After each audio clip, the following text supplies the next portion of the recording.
Boa noite, pessoal. E aí, como que vocês estão? Espero que vocês estejam bem, sob o cuidado e a proteção do Senhor. Estamos orando constantemente por você e por sua família, tá bom? E hoje, mais uma vez, temos que fazer nosso programa na terça-feira, porque tem um compromisso amanhã na Associação Paulista Leste. E por essa semana, mais uma vez, na terça-feira. Mas, se Deus quiser, semana que vem será na quarta-feira, tudo certinho, tá bom? Agradeço a compreensão de todos e vamos para o culto de hoje, para o estudo da palavra de Deus e tenho certeza que nós vamos crescer espiritualmente na noite de hoje. Quero compartilhar com vocês aqui a música de hoje, tá? Nós vamos falar hoje sobre profetas, sonhos e visões. E a música que escolhi hoje para nós cantarmos fala sobre a palavra de Deus, né? Vou compartilhar aqui o áudio também para ficar melhor aí para vocês ouvirem.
Amém. Deus seja louvado, né?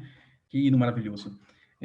Quando vocês me veem aí de cabeça baixa um pouquinho, porque quando eu solto o hino, eu compartilho no WhatsApp o link, e hoje a Ellen veio me avisar que eu havia compartilhado o link errado, né?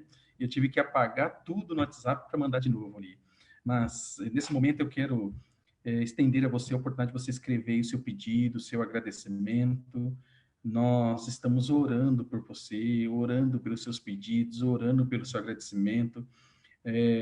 Nós temos ali os nossos queridos jovens da equipe de Calebes, do distrito de Vila Nova Cachoeirinha, são jovens valorosos que estão servindo, estão, sabe, abençoando a comunidade onde eles se encontram e estão conosco também aqui nesse culto, nesse estudo da Palavra de Deus, e eles estarão interagindo com vocês aí nas mensagens. Nós temos nossos amigos também do distrito de Vila Nova Cachoeirinha. Se você colocar o seu pedido de oração ali e eles escreverem orando, estamos orando por você, pode ter certeza que eles vão orar por você mesmo. E nós, sabe, intercedendo e buscando o poder de Deus, temos certeza que, como diz a Bíblia, muito pode em sua eficácia a súplica de um justo. Imagine se nos unirmos orando pelos propósitos que vocês escreverem aí, o quanto Deus pode fazer na sua vida. Então, coloca aí o seu pedido, o seu agradecimento também, tá? Nós vamos ler, responder e orar por vocês também, tá bom? Vamos ter nossos pedidos, orar pelos nossos pedidos corriqueiros, né? Dessa pandemia, os profissionais de saúde, profissionais de segurança, os que estão enfermos, o consolo do Espírito Santo para aqueles que perderam seus queridos. E esses são os pedidos que nós temos que orar constantemente, né? Pedindo para que Deus alivie esse período, abrevie essa quarentena, aí que isso acabe logo, né? Hoje nós tivemos informações aí que as igrejas estarão fechadas no estado de São Paulo até 20 de julho, mais 2 meses nos aguarda aí de quarentena, mas Deus é poderoso o suficiente para fazer esse problema acabar logo, né? Agora é claro que nós temos que fazer nossa parte, ficar em casa, quietinho, nos cuidar, os políticos têm que, sabe, parar de ficar brigando aí, porque nessa briga deles o povo paga a conta, que Deus dê sabedoria para eles também, para achar ali uma maneira de como conter esse vírus, mas não adianta também nada os políticos, sabe, planejarem coisas se o povo não respeitar. Então vamos orar para que o povo também tenha consciência, tá bom? Conto com as suas orações também. Nesse momento quero convidar você a fechar os olhos e iremos falar com Deus. Pai, nós agradecemos por estarmos nessa terça-feira à noite, focados na tua palavra, olhando para o Senhor, e buscando de Ti, ó Pai, as bênçãos para a nossa vida e para aquelas pessoas que nós amamos. Colocamos em Tuas mãos, Senhor, cada pedido, cada agradecimento que está sendo expresso. Colocamos em Tuas mãos, como sempre temos feito, os profissionais de saúde, os profissionais de segurança, nossos políticos. Colocamos também em Tuas mãos os enfermos, principalmente os do coronavírus. E também, ó Pai, colocamos em Tuas mãos aqueles que estão enlutados, para que recebam o conforto do Espírito Santo. E nesta hora, ó Pai, mais uma vez queremos clamar para que Teu Santo Espírito venha sobre nós, nos iluminar a nossa mente, para compreendermos essa mensagem tão especial que o Senhor tem para nós. Nos ensine mais uma vez, nós oramos em nome de Jesus. Amém, Senhor. Amém. Antes de compartilhar aqui, de começar o tema, hoje o tema profetas, sonhos e visões, né? Eu quero pedir a você que compartilhe essa mensagem. É um desafio para você agora aí, tá? Compartilhe aí no seu Facebook. Com certeza você tem algum amigo que está navegando pela internet aí que vai ver você compartilhando, vai assistir essa mensagem, vai entender essa mensagem e a luz da palavra de Deus vai brilhar para essa pessoa, tá bom? Então você, nosso amigo que está nos assistindo, membros do distrito de Vila Nova Cachoeirinha, você, Caleb, do grupo de Calebes aí, compartilhe essa mensagem agora. Vamos fazer essa mensagem se espalhar pela internet para que possa alcançar muitas pessoas, tá bom? Vamos para o estudo dessa noite, profetas, sonhos e visões. Eu não sei quantos já viram essas grandes construções que são, na realidade, assim, maneiras do ser humano enviar sinais para o espaço e também tem receptores desses sinais e na esperança de que algum ser vivo no espaço, no universo, receba o nosso sinal e responda. E o ser humano gasta milhões e milhões e milhões de dólares nessa tentativa de contato com algum ser no céu, né? O que o ser humano desconhece ou ignora é que o céu já fez contato conosco. A Bíblia ela diz que o céu já fez contato conosco. Deus ele criou esse mundo. Deus criou Adão e Eva à imagem e semelhança de Deus. E Deus todos os dias tinha relacionamento ali, sabe, com uma conversa de pai para filho, olho no olho com Adão e Eva. Mas a Bíblia diz que o pecado quebrou esse relacionamento de Deus com o homem. Eva foi enganada pela serpente, comeu do fruto, aí ela deu o fruto para Adão e Eva, para Adão, né? Depois que eles comeram o fruto, algo estranho aconteceu. Jesus chega no Éden e Adão e Eva correm. Jesus chega no Éden, Adão e Eva se escondem. Jesus diz: onde você está? E Adão e Eva estavam atrás de uma árvore. E por que isso aconteceu? Porque a Bíblia diz que o pecado causa separação entre Deus e o homem. E se Deus deixasse, o relacionamento com o homem estaria rompido para sempre. Mas nós louvamos a Deus que, mesmo esse relacionamento rompido, não foi um problema para Deus. Deus, em Jesus Cristo, ligou a humanidade a Ele novamente, lá na cruz. Então, nós temos a esperança de que logo, logo Jesus vai voltar, nós estaremos com Ele no céu, e no céu vamos poder conversar com Jesus face a face, ver o olhar dele, ver o sorriso dele, abraçá-lo, sabe, pegar nas mãos de Jesus. Nós vamos poder fazer tudo isso de novo. Mas enquanto estamos nesse mundo de pecado, nós não podemos ter esse relacionamento face a face com Deus, porque se Deus aparecesse para nós da maneira que Ele é, com a glória dele, Ele nos fulminaria. Mas Deus é um Deus de relacionamento. Ele gosta de, sabe, ter contato conosco. E como Deus faz isso? Para quebrar essa ruptura que teve, para unir novamente, Deus ele escolheu falar conosco através dos seus profetas. Os profetas são porta-vozes de Deus. A palavra profeta vem do hebraico nabi e grego no profetes. E tanto nabi como profetês significa falar em nome de. Então, o profeta é aquele que fala em nome de Deus. Então, esse relacionamento foi rompido, essa comunicação foi rompida. Deus, então, agora ele vem e se comunica conosco. Ele faz ali um meio de se comunicar conosco através de um profeta, de um homem de Deus, um homem que fala através de Deus. E nós vamos estudar hoje bastante sobre a função do profeta, tá? E uma pergunta que fica: tem profetas hoje? Deus usa profeta no fim dos tempos? Vamos responder isso, tá? Amós 3,7 diz assim, ó: certamente o Senhor, Deus, não fará coisa alguma sem primeiro revelar o seu segredo aos seus servos, os profetas. Percebam? Deus não faz nada sem revelar os seus segredos aos seus servos profetas. E os profetas recebem os segredos de Deus para poder compartilhar. Agora, aqui já quero dizer uma coisa para vocês, viu, gente?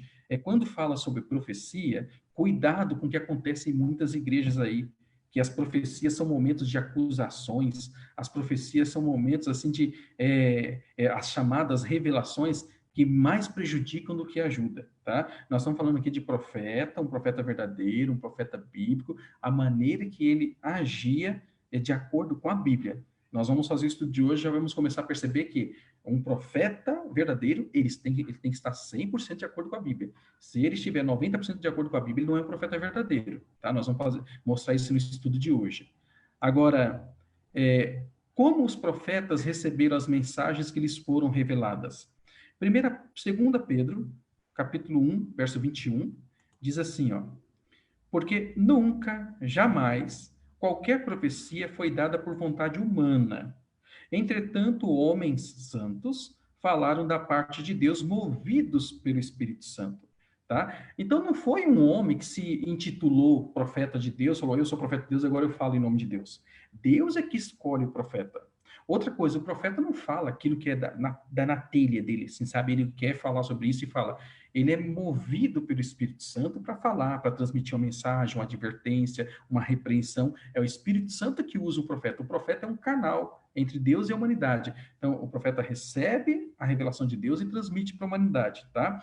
Agora, esses homens santos que falaram da parte de Deus, santo não significa impecáveis, né? O profeta era um homem pecador como você e como eu, mas um homem que foi escolhido por Deus, ou uma mulher, porque a Bíblia fala de profetisas, escolhidos por Deus para transmitir a mensagem ao povo, a mensagem de Deus. O primeiro na Bíblia que teve o dom profético foi Enoque. Olha que o livro de Judas, capítulo 1, versículo 14 diz: quanto a estes, foi que também profetizou Enoque, ou seja, Enoque teve o dom profético. O sétimo depois de Adão, dizendo: eis que veio o Senhor entre as suas santas miríades. E perceba que ele profetiza já a volta de Jesus. Ele já ali, muito tempo antes do dilúvio, profetizando de que Jesus viria buscar o seu povo. Outro profeta bem conhecido é Noé. 120 anos antes do dilúvio destruir o mundo daquela época, ele profetizou, ele, sabe, apelou para o povo, ele advertiu o povo, mas no fim só ele e sua família entraram na arca e só eles foram salvos, né? Deus, depois disso aí, usou muitos outros profetas, Moisés, Elias, Jeremias, Isaías, a profetisa Miriam, irmã de Arão e de Moisés, a profetisa Ulda, Deus usou muitos outros profetas. Alguns escreveram, e temos escritos na Bíblia, outros não escreveram nada, mas tiveram um ministério fantástico como Elias, usado pelo poder de Deus, né? Números 12, verso 6 diz: então disse, ouvi agora as minhas palavras. Se entre vós há profeta, eu, o Senhor, em visão a ele me faço conhecer ou falo com ele em sonhos. A maneira de Deus se revelar aos profetas normalmente eram visões e sonhos. Agora, só dizer uma coisa, viu, gente? Sonhos aqui não é porque a pessoa comeu muito feijão e teve sonho durante a noite e Deus falou com ela. Quando a pessoa, o profeta, tinha um sonho que Deus deu para ele sabia que aquele sonho era de Deus, sabia que era uma revelação do Senhor. E no caso de Moisés, Moisés conversava com Deus assim, face a face, né? A Bíblia diz que Deus falava com Moisés como quem fala com um amigo, né? Tanto é que Deus falou com Moisés de tal forma que um dia Moisés apareceu diante do povo com o rosto brilhando, resplandecendo ali. Tal era aquele momento de contato com a glória de Deus, tá? Mas normalmente Deus fala por sonhos e visões. Quando Jesus voltou ao céu, que dons ele deixou aos homens? Efésios 4, verso 11 em diante diz assim, ó: e ele mesmo concedeu uns para apóstolos, outros para profetas, outros para evangelistas e outros para pastores e mestres. Por que é importante isso aqui? Há igrejas que dizem que o dom profético foi até a cruz. Depois da cruz, acabou o dom de profecia. Acabaram os profetas, né? E o texto deixa bem claro que entre os dons para edificarem a igreja, o corpo de Cristo, está lá, ó, em segundo lugar, o dom para profetas. Deus escolheu profetas. E nós vemos ali que tivemos muitos profetas no Novo Testamento e profetisas também. As quatro filhas de Filipe eram profetisas do Senhor. E o texto continua aqui dizendo, ó, por quê? Os dons e também o dom profético, com vistas ao aperfeiçoamento dos santos para o desempenho do seu serviço, para a edificação do corpo de Cristo. Paulo encara a igreja como um corpo de Cristo, cada um com seu dom, assim como o corpo, olho, nariz, boca, orelha, cada um tem sua função, cada um na igreja tem um dom e tem sua função, e um dos dons é de profecia. Para a edificação do corpo de Cristo, até que todos cheguemos à unidade da fé e do pleno conhecimento do Filho de Deus, à perfeita varonilidade, à medida e estatura da plenitude de Cristo. Ou seja, esses dons estarão na igreja, inclusive o dom profético, até Jesus voltar, até nós chegarmos à perfeição em Cristo Jesus. Olha o que diz 1 Coríntios 12, 28. Estabeleceu Deus na igreja, primeiramente, apóstolos. Em segundo lugar, profetas. Em terceiro lugar, mestres. Depois, operadores de milagres. Depois, dons de curar, socorros, governos, variedades de línguas. Percebo que Paulo aqui também coloca o dom de profecia em segundo lugar. Tá? Depois dos apóstolos, coloca ali o dom profético. Percebam que na igreja primitiva, com certeza, o dom profético era muito importante. E o dom profético sempre foi muito importante para a igreja em todos os tempos. Lembrando que, quando falamos de dom profético, não são essas revelações estranhas que tem em muitas igrejas aí, tá bom? A profecia tem que estar de acordo com a Bíblia, tá? Que dom é indispensável para a igreja hoje, no século 21? Provérbios 29, verso 18 diz: não havendo profecia, o povo se corrompe, mas o que guarda a lei, esse é feliz. Então, é importante dom profético hoje? Sim, porque se estiver um momento sem profecia, o povo se corrompe. Não havendo profeta, o povo se corrompe. Não havendo profecia, o povo se corrompe. Então, para o fim dos tempos, Deus também tem uma mensagem profética para nós, para evitar o quê? A corrupção do povo de Deus. Quando você vai para a história, você vê ali, ó, no comecinho ali, nos preparativos para a reforma, Deus usa Wycliffe, Deus usa Lutero, Deus usa Hus, João Hus, e esses homens, eles dão ali, os primeiros passos para a reforma protestante. Das obras deles surgem grupos cristãos, igrejas cristãs, bem assim, usados por Deus, igrejas cristãs assim, bem fiéis, né? é, como os batistas, metodista, presbiteriano, igrejas assim buscando estudar a Bíblia, buscando ver qual é a vontade de Deus na Bíblia. E esses grupos religiosos começam a ter um despertamento, um interesse muito grande na Bíblia, tá? Aí vem a pergunta: que dom especial Deus levantaria entre esse povo no tempo do fim? Esse povo que começou a reforma, esse povo que começou ali a estudar a palavra de Deus. Que dom especial Deus levantaria desse povo, no meio desse povo, né? Joel 2, versos 28 e 31, diz assim, ó: e acontecerá depois que derramarei o meu espírito sobre toda a carne. Vossos filhos e vossas filhas profetizarão, vossos velhos sonharão, e vossos jovens terão visões. Vejam, vamos ler de novo aqui, ó. E acontecerá depois que derramarei o meu espírito sobre toda a carne, falando do fim dos tempos ali, falando sobre depois de 1798, começa o fim do tempo. Os vossos filhos e vossas filhas profetizarão. Alguns falam, não pode ter profetisa, mas teve profetisa na Bíblia e Deus vai usar as mulheres no final também. Vossos velhos sonharão e vossos jovens terão visões, tá? Agora, que característica especial terá o povo de Deus nos últimos dias? Apocalipse 12, 17 mostra duas características especiais do povo de Deus. Uma delas nós vamos falar um pouquinho mais hoje, tá? Veja só o que diz. Irou-se o dragão, que é Satanás, tá? Contra a mulher. Mulher em profecia é igreja. Irou-se Satanás contra a igreja e foi pelejar com os restantes da sua descendência. Percebam, Satanás ele se ira contra a igreja e ele tenta acabar com a igreja e no final dos tempos ele vai pelejar contra os restantes da sua descendência. Tem uma linguagem que diz o remanescente da sua descendência. Satanás não conseguiu acabar com toda a igreja, sobrou um remanescente, sobrou um pequeno povo fiel. Agora, quais são as características desses restantes da descendência da igreja pura? Quais são as características desses restantes, da igreja verdadeira? Os restantes dessa igreja verdadeira, diz aqui, ó, do povo de Deus, aqui estão as características, ó, os que guardam os mandamentos de Deus, todos os mandamentos de Deus, e têm o testemunho de Jesus. Então veja, irou-se Satanás contra a igreja e foi pelejar contra os restantes, aqueles que continuaram fiéis à palavra de Deus.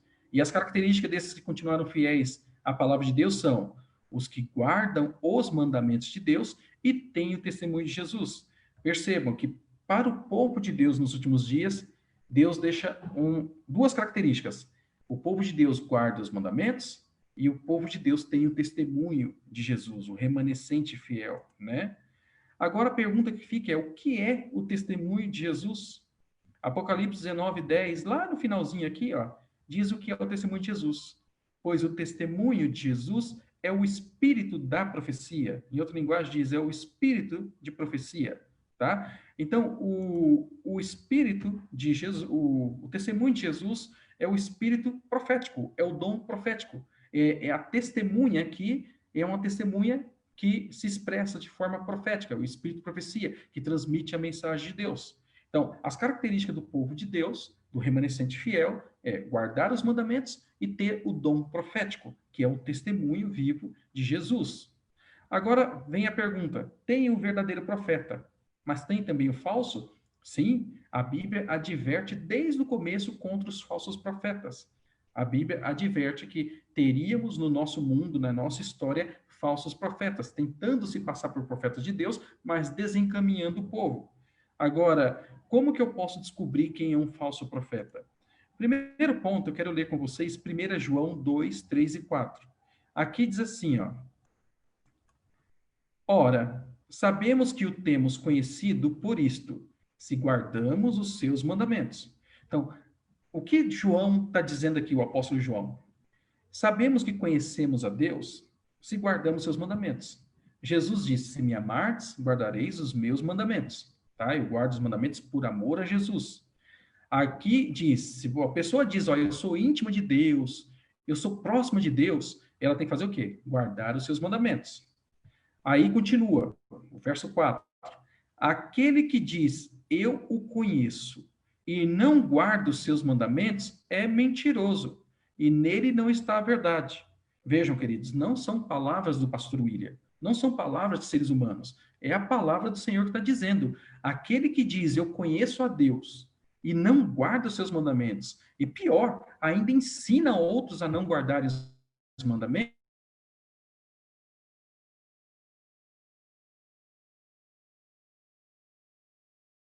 alguma parte da lei,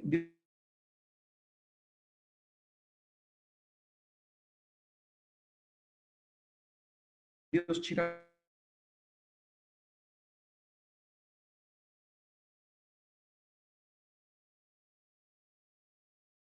algo que está na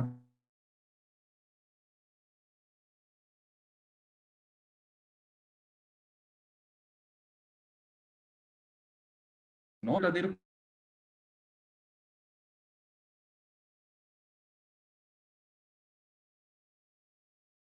profeta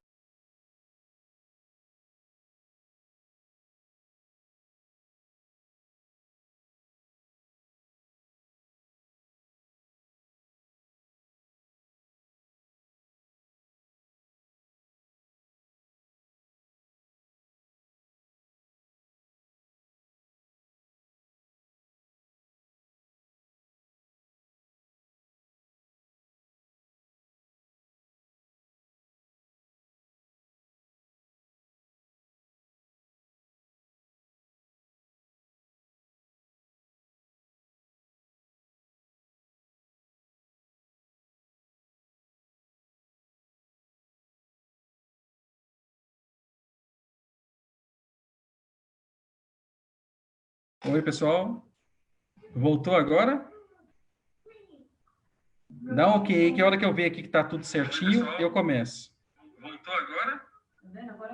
Voltou? Dá um ok, que a hora que eu ver aqui que tá tudo certinho, eu começo. Voltou agora? Alguns estão dizendo que tá sem som. Tá com som agora? Alguns estão dizendo que tá sem som. Maravilha. Tá com som agora? Estão dizendo que agora voltou. Então vamos começar de novo. Maravilha. Estão dizendo que agora voltou. Então vamos começar de novo. Vou compartilhar de novo aqui a tela. Essas coisas acontecem, né? Programa ao vivo, a internet, daquelas coisas. E ainda o inimigo não quer que você ouça isso, viu? O inimigo vai fazer de tudo para que você não ouça isso, porque esse tema de hoje, ó, é muito importante, tá bom? Então, eu vou dizer para você aí de novo, ó, você avisa para os amigos aí, voltou, para a gente continuar aqui o tema, tá bom? Mas o que eu estava dizendo aqui, vamos voltar o raciocínio aqui todo, tá? Ora, sabemos que o temos conhecido por isso, se guardamos seus mandamentos. Ou seja, se a pessoa diz que é um profeta de Deus, tem que obedecer a Deus. Se for desobediente, não é um profeta de Deus. Aí o texto que eu estava lendo para vocês diz: aquele que diz eu o conheço e não guarda os seus mandamentos é mentiroso e nele não está a verdade. E eu estava dizendo que não é o pastor William que está dizendo isso aí. É a Bíblia que está falando. Ah, mas está jogando duro, pastor. Mas Deus está jogando duro, vai ter que conversar com Deus, então. Ele está jogando duro. Deus está sendo bem claro, preto no branco, todos os pingos no i. Ele está dizendo, aquela pessoa que diz assim, eu conheço a Deus, eu sou íntimo de Deus, alguns falam, eu sou camarada de Deus. e não guarda os mandamentos, é mentiroso e nele não está a verdade. E se não guarda os mandamentos e ainda ensina os outros a não guardar os mandamentos de Deus, ou seja, é desobediente e ainda ensina os outros a serem desobedientes, pior ainda, tá? Mas vamos continuar aqui. Quais são as características de um profeta verdadeiro? Olha o que a Bíblia diz, Isaías 8, verso 20. Isaías 8, verso 20 diz: à lei e ao testemunho. Se eles não falarem desta maneira, jamais verão a alva. À lei e ao testemunho. Se não falarem de acordo com a lei e com o testemunho, quando diz jamais verão a alva, está dizendo que jamais se salvarão. Nós conhecemos aí pessoas que se dizem cheias do Espírito Santo, que dão mensagens contra a Bíblia. O Espírito Santo inspirou a Bíblia e agora ele vai usar um ser humano para falar contra a Bíblia? Vê se faz sentido um negócio desse, gente. Você concorda comigo? O Espírito Santo inspira a Bíblia e agora alguém se diz cheio do Espírito Santo falando contrário à Bíblia? Isso nunca vai acontecer. Se a pessoa está cheia do Espírito Santo, ela vai falar de acordo com a Bíblia. E cuidado, queridos. Muitas pessoas colocam uma crença tão cega no seu líder religioso que aceita tudo que ele fala. Olha, eu conheci uma pessoa uma vez que contou uma história para mim que eu não acreditei. Coisa do diabo, né? Ela ia numa dessas igrejas que fazia revelações e disse que o pastor dela teve uma revelação. E disse assim, ó, a pessoa disse assim que o pastor falou, olha, Deus me mostrou que você, jovem, tem que casar com essa jovem que está do seu lado aí. Só que tinha um grande problema. Aquele jovem era casado e bem casado, aquela jovem era casada e bem casada, porém, a crença neles, no líder religioso, era tão cega que eles se separaram e se casaram. Eles não passaram nem 6 meses casados. E aí se separaram e disseram que foram 6 meses mais miseráveis, um inferno na vida deles. E perceba que o diabo usou um pastor, um profeta, né, para estragar 2 casamentos que eram felizes. Então, cuidado, queridos. Qualquer pessoa, pastor, bispo, padre, líder religioso, qualquer um que falar com você de acordo com a Bíblia, aceite, porque está na Bíblia. Mas se falar algo que está contra a Bíblia, rejeite a palavra do homem e fique com a palavra de Deus. Eu mesmo, como pastor, sempre digo para os membros da minha igreja, se eu falar algo e está de acordo com a Bíblia, aceite porque está na Bíblia. Mas se eu falar e estiver contrário à Bíblia, rejeite minha palavra e fique com a Bíblia. É a Bíblia e sempre a Bíblia. Você pode gostar demais do seu líder religioso, mas, por favor, se ele falar algo que vai contrário à Bíblia, não siga ele neste ponto. Siga a Bíblia. Quantas pessoas irão se perder porque gostaram mais do líder religioso do que a Deus? Amaram mais o líder religioso do que a Deus? Obedeceram mais o líder religioso do que a Deus? Tá? Então, um profeta verdadeiro, aqui deixa bem claro, a lei e o testemunho. Se eles não falarem dessa maneira, jamais verão a alva. Continuando. Outro ponto do profeta verdadeiro é que as predições se cumprem. Olha o que diz Jeremias 28, verso 9. O profeta que profetizar paz, só ao cumprir-se a sua palavra será conhecido como profeta. De fato, enviado do Senhor. Então, o profeta é um profeta quando se cumpre. Se não se cumprir, não é um profeta, tá? Outra coisa, a vida e a obra do profeta estão de acordo com a palavra de Deus, trazem glória para o nome de Deus. Mateus 7, 16 e 18 diz: pelos seus frutos os conhecereis. Colhem-se, porém, porventura, uvas dos espinheiros ou figos dos abrolhos? Não pode a árvore boa produzir frutos maus, nem a árvore má produzir frutos bons.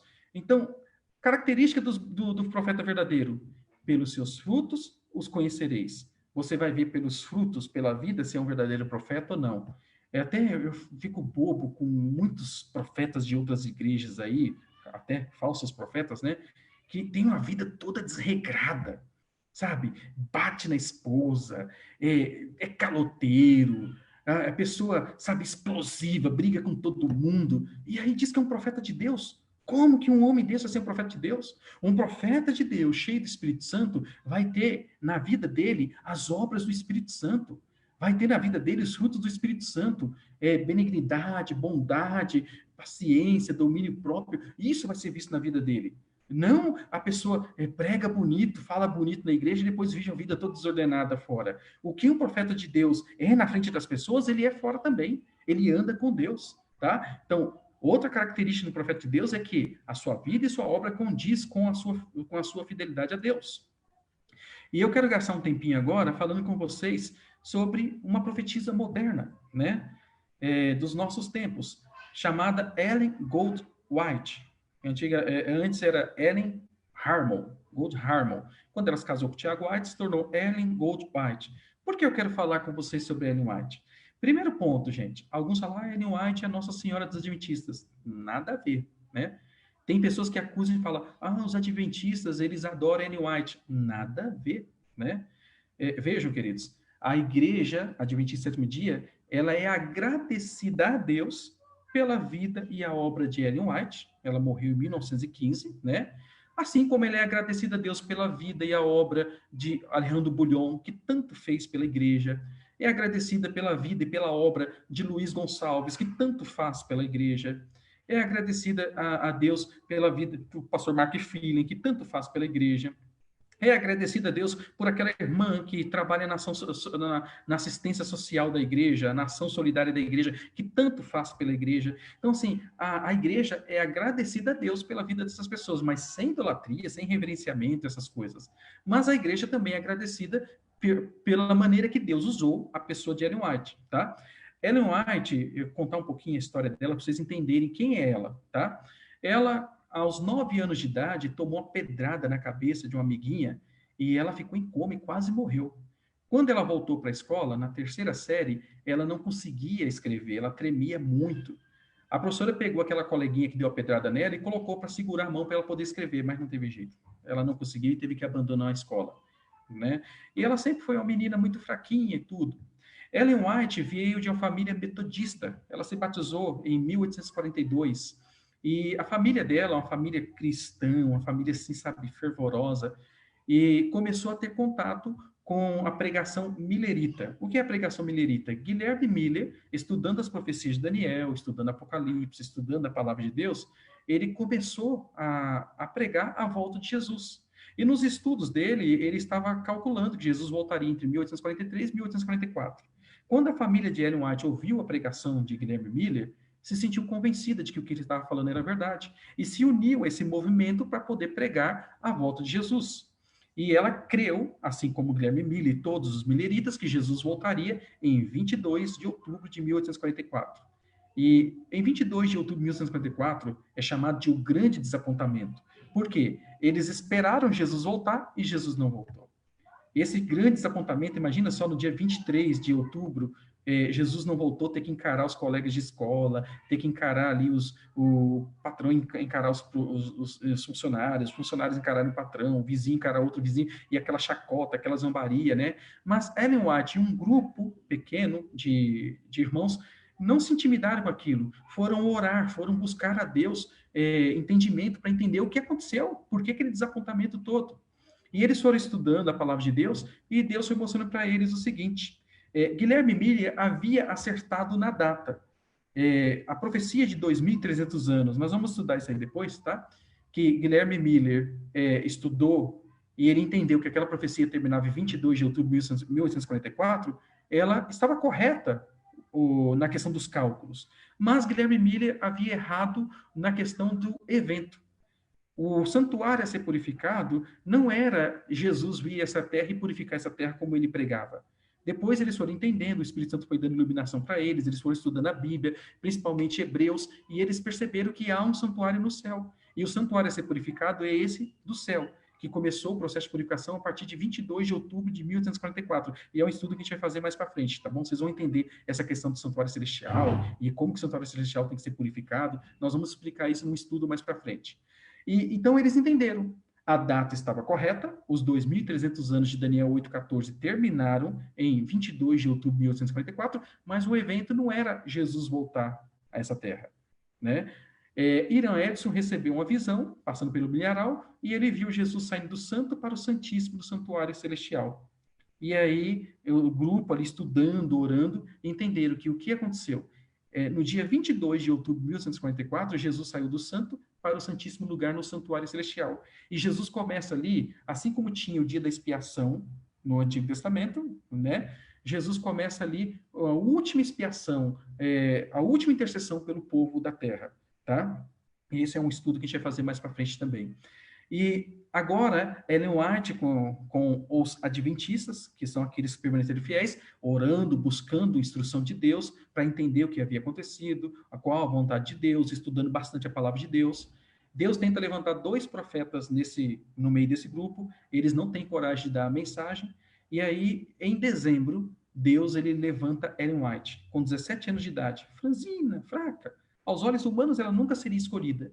E Deus deu uma visão para ela, a visão do povo de Deus indo para o céu, com a luz brilhando atrás deles, assim, iluminando o caminho deles e eles chegando no céu. Imagina para aquele povo que estava desanimado, essa visão, que ânimo, que esperança que teve.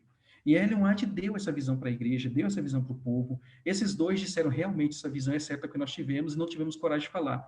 E Deus disse, mas a minha profetisa agora é Ellen White. Né? No caso, era Ellen Harmon, porque ainda não tinha se casado com Tiago White.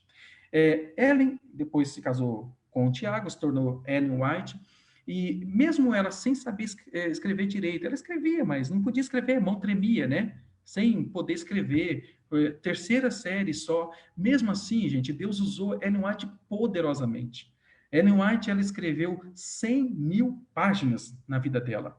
Ela escreveu sobre vários assuntos, coisas que Deus revelou para ela passar para o povo de Deus, né? Ellen White escreveu sobre saúde, ela escreveu sobre educação, ela escreveu sobre família, ela escreveu sobre a igreja, sobre evangelismo, ela exortava e escreveu muito, né? E interessante, queridos, que as pessoas quando recebiam ali, viam a manifestação do dom profético Ellen White, elas ficavam se pensando, será que a profetisa é verdadeira ou não? E faziam testes com Ellen White. Por exemplo, a Bíblia diz que quando o profeta está em visão, ele não respira. Então, quando a Ellen White entrava em visão, eles colocavam um espelho na frente do nariz dela e da boca, porque se ela respirasse, ia sair vapor ali no espelho, e não saía. Colocavam uma vela acesa na frente da boca dela, porque se ela respirasse, ia tremer, e não tremia. Ela estava em visão, né? Outra coisa, o profeta, quando está em visão, ele se mexe para onde Deus quer que ele se mexa. E conta-se a história de que uma vez ela teve uma visão, e ela apontou a mão assim para um lado, e homens fortes tentaram mexer o braço dela, porque se ela mexesse não era uma profetisa verdadeira. E Deus pediu para ela virar a mão para o outro lado, ela virou a mão, arrastou todos os homens assim, né? Um dos maiores críticos dela marcou um debate, mas depois fugiu, né? E incrível que Deus mostrou para ela onde ela está, onde esses dois estavam, né? E é interessante que ela chegou no local combinado, eles não estavam. Deus fez como? Os cavalos não atenderam os comandos de Tiago White e Ellen White, e eles foram. E Ellen White falou, deixa, pode ser que Deus esteja guiando eles. E os cavalos pararam em frente da casa onde estavam os dois que correram do encontro com Ellen White. Ellen White bateu lá a palma e falou, fulano tal tá aí? Arregalaram o olho, estava. E ela foi lá, na frente deles ela teve uma visão incrível. E nessa visão ela levantou a Bíblia, de 8 quilos a Bíblia. Ela segurou por cerca de 20 minutos. Pensa, você ficar com a mão levantada assim, já dói tudo. Agora imagine segurando uma Bíblia de cerca de 8 quilos por 20 minutos. E ela em visão só fazia assim, ó, em visão, e não dá para ver aí, né, mas fazia assim, e ia citando os textos, falando os textos. E ele dizia assim, que nada, ela está lendo nada, ela está citando de cor esses textos. E ela abria as páginas, mostrava, né, quando eles colocaram uma banqueta assim e subiram para ver. Gente, ela virava a folha e colocava o dedo no texto direitinho e citava. E eles ficaram assim admirados e reconheceram que ela tinha um dom profético, né? Outro ponto, Ellen White uma vez estava num acampamento e meninos estavam jogando pedra lá, mandaram a polícia para cuidar do acampamento, né? Deixaram lá 2 guardas. Esses guardas ficaram ali e de noite eles viram na barraca de Ellen White, assim, por fora, um anjo protegendo a barraca que ela estava, né? Eles fugiram com medo, chegaram e contaram para o delegado assim, essa mulher não precisa de segurança. O que está guardando ela é muito mais forte que um exército. E tudo isso aí é documentado, viu, gente? Até em jornais da época saíram, tem até em jornais essas histórias que eu tô contando, estão documentadas, tá? E o anjo protegendo a ela. Conta-se em jornais da época, tem registrado lá, que uma repórter foi ver uma campal, 20 mil pessoas, e foi lá para registrar aquela campal. E ficaram admirados, porque Ellen White foi pregar, e ela falando para 20 mil pessoas, e ouvia lá no fundo tão bem quanto lá na frente. E ela escreveu isso no jornal da época, né? Poxa, uma mulher franzina, fraca, como é que ia ter uma voz tão potente para ouvir 20 mil pessoas? Deus é que fazia aquilo. Uma vez Ellen White estava pregando e o quarteto ia cantar, mas um deles ficou doente e não dava para cantar. Ela falou, não, cante a si mesmo. E quando ela estava ali, o quarteto estava ali cantando, uma voz veio pelo meio da igreja, no meio da igreja, e se uniu ao quarteto e cantou harmoniosamente. Ela se levanta para pregar e diz: vocês ouviram a voz do meu anjo. Era o anjo dela. Então, ela era uma mulher de Deus mesmo. A vida e as obras dela combinavam com a de um profeta verdadeiro. Ela falou sobre profecias que se cumpriram e se cumprem até hoje. Por exemplo, nos dias dela, ela falou contra o cigarro, o tabaco, né? O povo falou, é loucura que essa mulher está falando, porque na época dela, o cigarro, o tabaco era bem visto, era estilo. Pregadores subiam ao púlpito com cachimbo, pregadores subiam ao púlpito mascando fumo, porque era status. E ela falou que o cigarro traria moléstia, doenças e câncer. E só depois, em 1957, foi ver que o cigarro fazia mal para a saúde. Ela falou sobre os cuidados da carne, que a carne tinha germes ali que produzia doenças e trazia até o câncer, os vírus, né? E só agora a ciência está descobrindo que na carne tem muitos vírus e muitas vermes ali, coisas que trazem doenças para o ser humano e vírus que também causam câncer no ser humano. Os conselhos que Deus mandou para a igreja através de Ellen White, o que a igreja seguiu, a igreja prosperou. Por exemplo, Deus falou para Ellen White, ó, peça para o povo começar a escrever periódicos, né, panfletos e vender. É uma obra que vai ser pequena no início, mas vai se avolumar e alcançar o mundo. E aquela obra começou vendendo alguns folhetos. Hoje a igreja ela tem 55 das maiores casas editoras, casas publicadoras no mundo, sem produzir um material mundano, produzindo só material cristão, só material da igreja. Deus disse para ela assim, ó, comece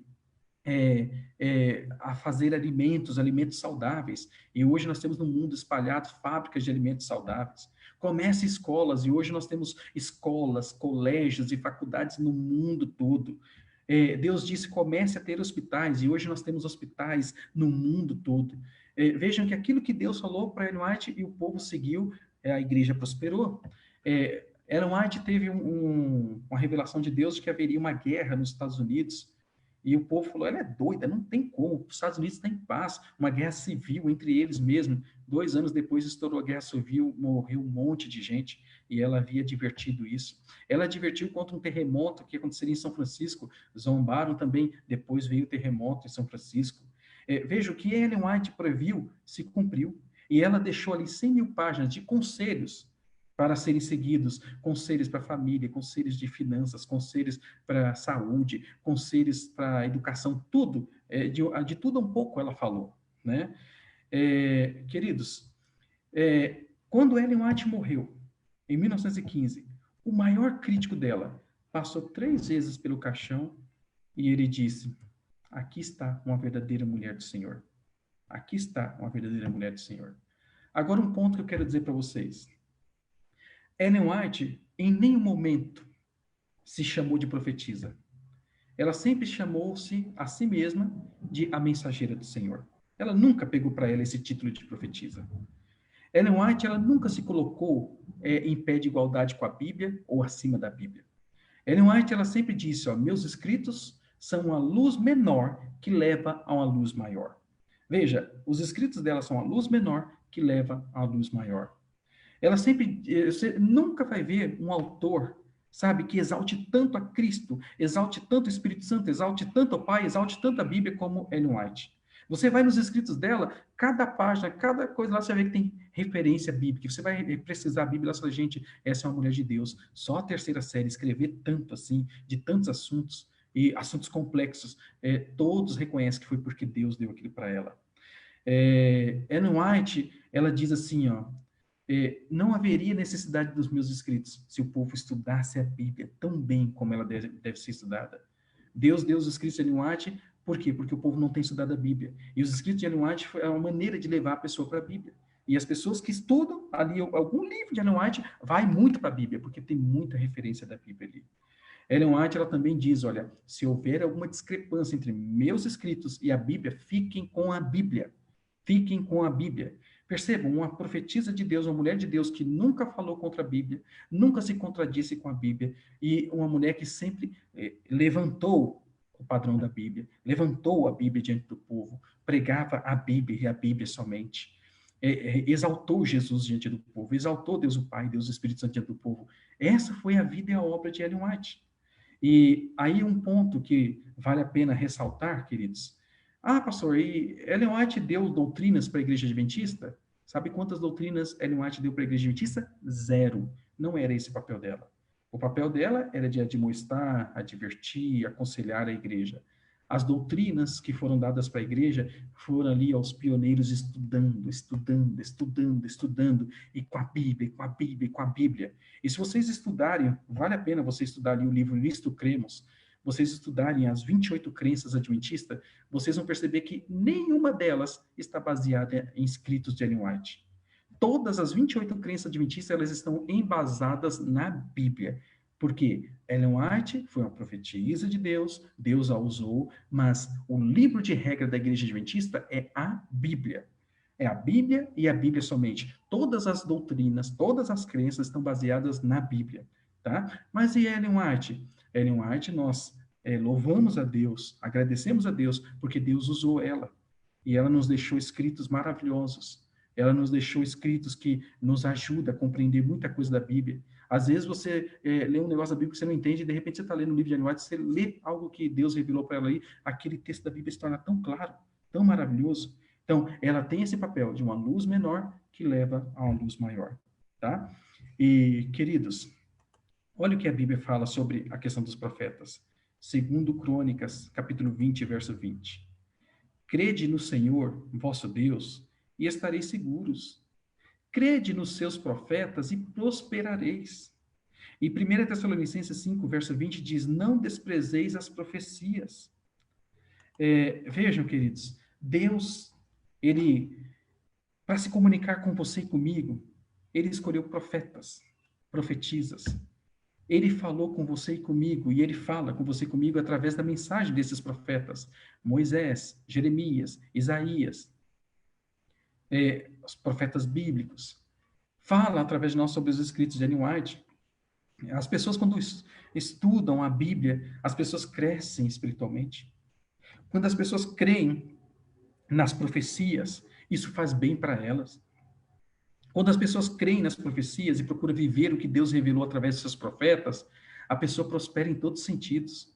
A saúde melhora, a espiritualidade melhora, a família melhora, o relacionamento com os amigos melhora, o relacionamento com o patrão melhora, os projetos e planos são melhores. Tudo na vida da pessoa melhora. Você estuda os escritos que Deus revelou dos profetas verdadeiros, você vê que é para o nosso bem, para o nosso crescimento. É para vivermos bem nessa terra e também nos preparar para o céu. Por isso que o texto diz, vou voltar aqui, ó, crede nos seus profetas e prosperarei. E prosperareis. Creia nos profetas que Deus enviou e vamos prosperar para essa vida, né? E vamos nos preparar para o céu. E eu pergunto para você, você crê nos mensageiros que Deus enviou? Você crê nos profetas de Deus? Você crê na mensagem que eles deixaram para nós? Você crê que isso é para o nosso bem, é para o nosso crescimento e para nos preparar para o céu? Você crê que se você confiar nos escritos que Deus deixou para nós, dos seus profetas, nós vamos prosperar? E eu quero que você escreva aí agora, eu creio nos profetas de Deus. Eu creio nos mensageiros do Senhor. Eu creio nos profetas de Deus. Eu creio nos mensageiros do Senhor. Escreva aí agora. E tenha certeza que, enquanto você continuar crendo nos mensageiros de Deus, nos profetas de Deus, nos escritos que eles nos deixaram e seguindo ali a palavra de Deus que Deus revelou através deles, você vai prosperar para essa vida e vai se preparar para o céu. E se você crê nisso e quer continuar confiando na palavra de Deus, tendo a palavra de Deus como guia infalível para a sua vida nessa terra e para te levar até o céu, eu quero convidar você a fechar os olhos, nós iremos falar com Deus.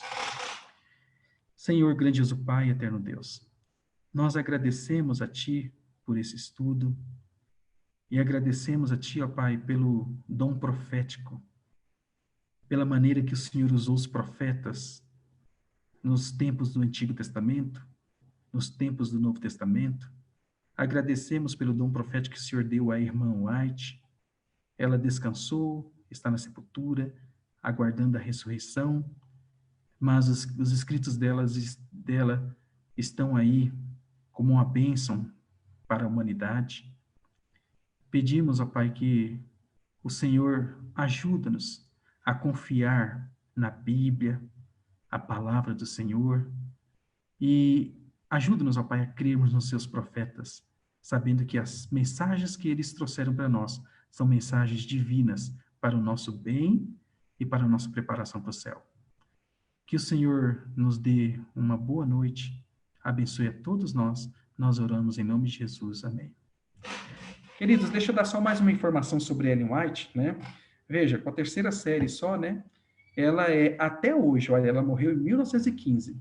Ela é, até hoje, a escritora mulher mais traduzida no mundo, até hoje, né? E outro ponto interessante é que o livro mais vendido no mundo é a Bíblia. E o segundo livro mais vendido no mundo é O Grande Conflito, um livro que Ellen White escreveu, né? Então perceba, gente, tudo o que ela escreveu ali, e com esse alcance vasto assim, não pode ser uma coisa meramente humana. Com certeza, Deus usou essa mulher do Senhor, tá? É só para uma informação a mais aí. Agora, quero convidar você, ó, a ver o estudo de domingo. Domingo, 7 da noite, nós vamos estudar o Templo Misterioso, né? Aqui está esse hoje à noite aqui, mas esse hoje à noite está intruso aqui, viu? O Templo Misterioso. Que templo misterioso é esse que a Bíblia fala? Nós vamos estudar isso no domingo, 7 horas da noite. Eu espero por você, tá bom? Que Deus te abençoe, te dê uma ótima semana e um grande abraço. Fique com o Senhor.